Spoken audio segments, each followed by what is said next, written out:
If you know how to go about the situation properly, then it's really easy for you to be able to make the lives of service industry employees better. And this just starts off with how you approach the situation appropriately, and by that I mean waiting for the service industry employee to call you over. When they call you over, you know they're ready for you. If you approach the desk or cashier or whatever before they're ready, it's as if you're pressuring them into finishing what they're doing faster, and it already makes the upcoming conversation a little bit more tense because then one party feels more pressured than the other, and that's not a good situation. Keep in mind how you talk to them and approach them. The way you start off the conversation could set off a chain of events that could become cataclysmic just because of the way you said something. And you might not even know it was the way you said something because of the way we interpret what we say and the way other people interpret what we say. And also take into consideration that the other person on the other end might be having a bad day, and if they're cross or rude with you, don't take it personally.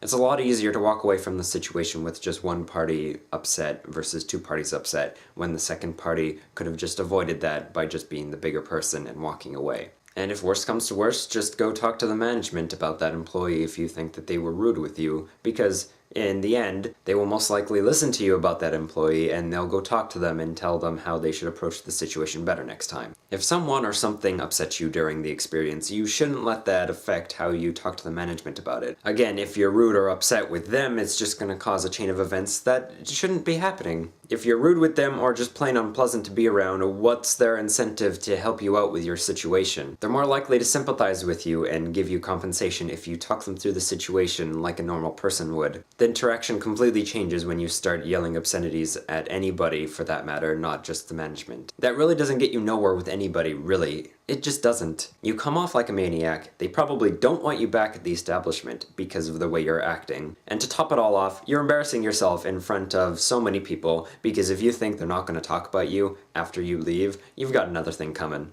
Just know that it's always easier to interact with people who are upfront and nice to you rather than people who are mad and upset. The people who are mad and upset are not going to be easy to interact with at all. At that point, there's nothing you can do to circumvent their rage-clouded judgment. Being nice and pleasant is just always better for every party involved, no matter what the case. Also, take into consideration the business levels of when you're approaching a place, because if you know the place is going to be busy, you shouldn't get upset if you have to wait an extended period of time for anything. That changes when there's nobody in the building and it takes forever for your stuff to get done. But if you go at the busiest portion of the day and you get upset about something that could have been fixed if you had gone at a different portion of the day, I'm not going to sympathize with you. I personally find it's relatively easy to figure out when a business is going to be busy and when a business isn't going to be busy. Sometimes I think that I'm the only one who thinks that way, and I hope that's not the case.